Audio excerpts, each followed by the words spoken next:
तो आखिर कैसे महाकुंभ को इस बार दिव्य भव्य और डिजिटलाइज किया गया है। गाड़ियों के लिए क्यूआर पास का इंतजाम किया गया है। गाड़ियों के लिए क्यूआर पास होंगे जिसके जरिए उनकी पहचान सुनिश्चित हो।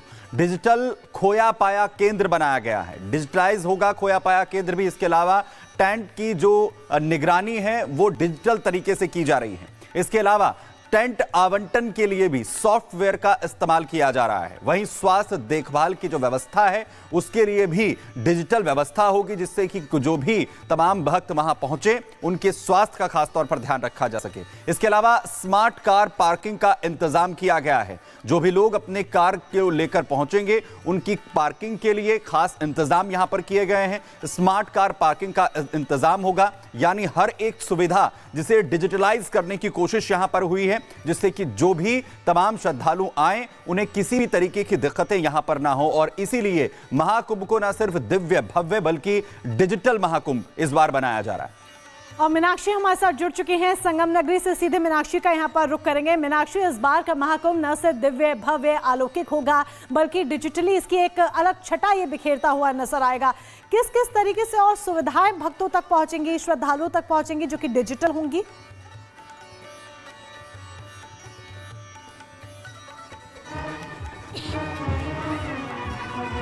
सुन पा रही हैं मीनाक्षी आप? मीनाक्षी से शायद संपर्क नहीं हो पा रहा है। जल्द हम मीनाक्षी का रुख करेंगे।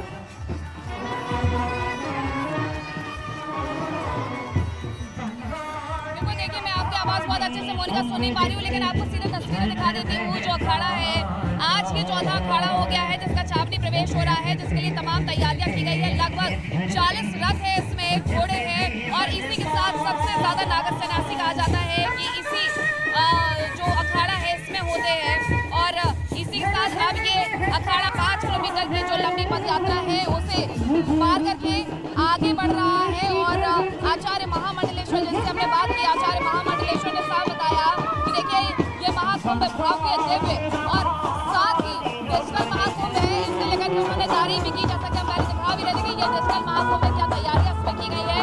महाकुंभ मेले के लिए सभी अखाड़ों से जो साधु संत है उनका प्रवेश और मेला क्षेत्र की तरफ होते जा रहा है। ये तस्वीर हम आपको एक दिखा रहे हैं भगवान गजानन की, जो कि अटल अखाड़ा के ईष्ट है और ईष्ट देव सबसे आगे रह गए। और इसी के साथ पीछे जो रथ है, जो घोड़े हैं वो इसमें है। अब तक 3 अखाड़ों की पेशवाई निकाली जा चुकी है और आज ये भव्य रूप से श्री शंभू पंचायती अटल अखाड़े की पेशवाई निकाली जा रही है, जिसके आचार्य महामंडलेश्वर, जिनका नाम स्वामी विश्वात्मा सरस्वती महाराज है, उनकी अगुवाई में ये 500 से ज्यादा साधु संत है और 100 से ज्यादा दिगंबर संत है जो एक साथ हाथी घोड़े और रथ पर सवार होकर महाकुंभ में अपने शिविर में प्रवेश कर रहे हैं।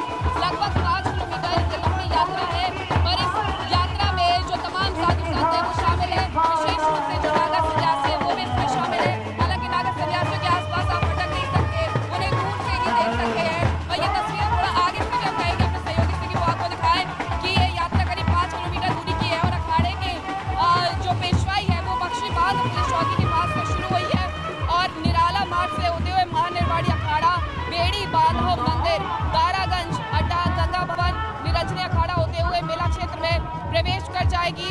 त्रिवेणी मार्ग से सेक्टर 20 में अखाड़े जो शिविर है वो उसके लिए प्रवेश करेंगे।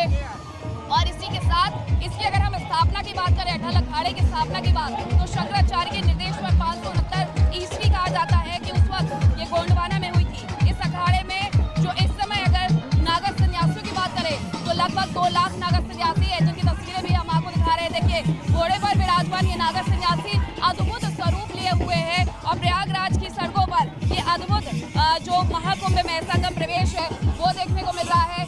नागर सन्यासियों के अद्भुत स्वरूप को हर कोई यहाँ से गुजरते हुए कर रहा है। ऐसा नहीं है जो सड़कों पर निकल करके जो छावनी प्रवेश है वो ना देख रहा हो। हर कोई चाहता है कि उन्हें इस छावनी प्रवेश के दर्शन हो, वो जो साधु संत आ रहे हैं उनके दर्शन कर सके और अपने आप को धन्य महसूस कर सके। ये देखिए किस तरीके से जो भव्य स्वरूप है नागर सन्यासी का वो देखने को मिल रहा है। हाथों में त्रिशूल है और इसी के साथ थोड़ा और अगर हम आगे बढ़ते हैं तो आपको और नागर सन्यासी नजर आएंगे और ये सब आगे अगुवाई करते हुए बढ़ते जा रहे हैं। लगभग देश भर में 500 से अधिक मठ मंदिर हैं तीर्थ है जो इसी अटल अखाड़ा बिल्कुल से कुंभ के अनोखे रंग हमारी सहयोगी मीनाक्षी ग्राउंड जीरो से आपको दिखा रही हैं, संगम नगरी से दिखा रही हैं। और इस बीच ये भी जान समझ लीजिए कि किस तरीके से ये और डिजिटली होने जा रहा है इस बार का महाकुंभ। अब ये भी समझे कि 360 डिग्री वर्चुअली रियलिटी स्टॉल लगेंगे। अब इसमें क्या होगा, दरअसल श्रद्धालु वर्चुअली रियलिटी का अनुभव कर सकेंगे इन रियलिटी स्टॉल्स के जरिए। कुंभ मेला क्षेत्र में ये 10 स्टॉल लगाए गए हैं जिनका लाभ उठा सकेंगे तमाम श्रद्धालु जो कि संगम नगरी पहुंचेंगे। शाही स्नान, गंगा आरती, इन सब का लुत्फ लिया जा सकेगा।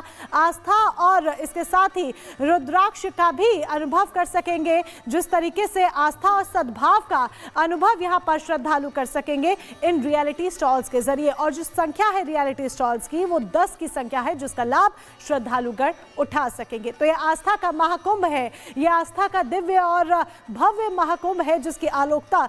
आवेदन प्राप्त लिए थे सबसे, कोई कहीं भी से भी बैठ के आवेदन कर सकता है। उसको यहाँ जरूरत नहीं थी कि वो बार बार प्राधिकरण में आए, तो वो पेपर में ही बाकायदा और हम लोगों ने इसका प्रॉपर एडवर्टीजमेंट कराया था और उस पर काफ़ी आवेदन पत्र प्राप्त हुए। उसमें कई क्राइटेरियाज भी हमने रखे थे कि जो विगत 4 या 5 माघ मेलों में आ रहे हैं या 2 में आ रहे हैं, 3 में आ रहे हैं या विगत माघ मेलों में हैं, तो उनको हम लोगों ने वरीयता के क्रम में उनको अलॉटमेंट किया था।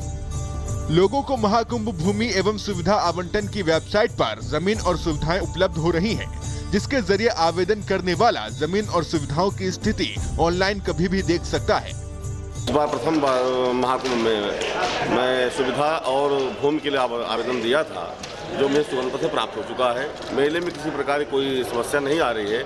जितने मेरे अधिकारीगण हैं सब अच्छे से कार्य कर रहे हैं, तो कोई समस्या नहीं आ रही है।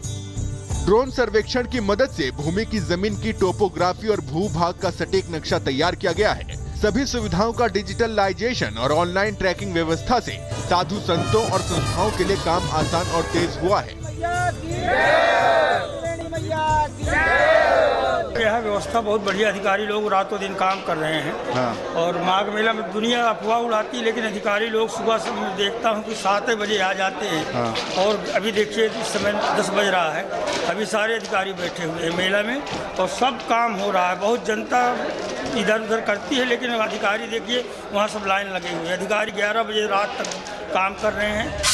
2019 के कुंभ के नजरिए से देखें तो 2019 में 5,500 संस्थाओं को भूमि आवंटित की गई थी, लेकिन इस बार 10,000 से ज्यादा संस्थाओं को भूमि आवंटित की गई है, जिसमें सरकारी, आपातकालीन, सुरक्षा और धार्मिक संस्थाएं शामिल हैं। साथ ही थाने, हॉस्पिटल, पार्किंग, शौचालय को गूगल मैप्स पर अपडेट कर दिया गया है।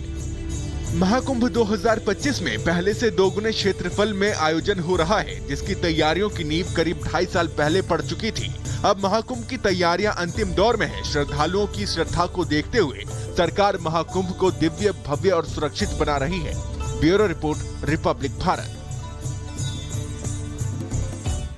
तो आखिर कैसे महाकुंभ को इस बार दिव्य, भव्य और डिजिटलाइज किया गया है? गाड़ियों के लिए QR पास का इंतजाम किया गया है। गाड़ियों के लिए QR पास होंगे जिसके जरिए उनकी पहचान सुनिश्चित हो। डिजिटल खोया पाया केंद्र बनाया गया है, डिजिटलाइज होगा खोया पाया केंद्र भी। इसके अलावा टेंट की जो निगरानी है वो डिजिटल तरीके से की जा रही है। इसके अलावा टेंट आवंटन के लिए भी सॉफ्टवेयर का इस्तेमाल किया जा रहा है। वहीं स्वास्थ्य देखभाल की जो व्यवस्था है उसके लिए भी डिजिटल व्यवस्था होगी, जिससे कि जो भी तमाम भक्त वहां पहुंचे उनके स्वास्थ्य का खासतौर पर ध्यान रखा जा सके। इसके अलावा स्मार्ट कार पार्किंग का इंतजाम किया गया है। जो भी लोग अपने कार को लेकर पहुंचेंगे उनकी पार्किंग के लिए खास इंतजाम यहां पर किए गए हैं। स्मार्ट कार पार्किंग का इंतजाम होगा, यानी हर एक सुविधा जिसे डिजिटलाइज करने की कोशिश यहां पर हुई है, जिससे कि जो भी तमाम श्रद्धालु आए उन्हें किसी भी तरीके की दिक्कतें यहां पर ना हो। और इसीलिए महाकुंभ को न सिर्फ दिव्य, भव्य बल्कि डिजिटल महाकुंभ इस बार बनाया जा रहा है। और मीनाक्षी हमारे साथ जुड़ चुकी हैं संगम नगरी से, सीधे मीनाक्षी का यहाँ पर रुख करेंगे। मीनाक्षी, इस बार का महाकुंभ न सिर्फ दिव्य, भव्य, अलौकिक होगा बल्कि डिजिटली इसकी एक अलग छटा ये बिखेरता हुआ नजर आएगा। किस किस तरीके से और सुविधाएं भक्तों तक पहुंचेंगी, श्रद्धालुओं तक पहुंचेंगी जो कि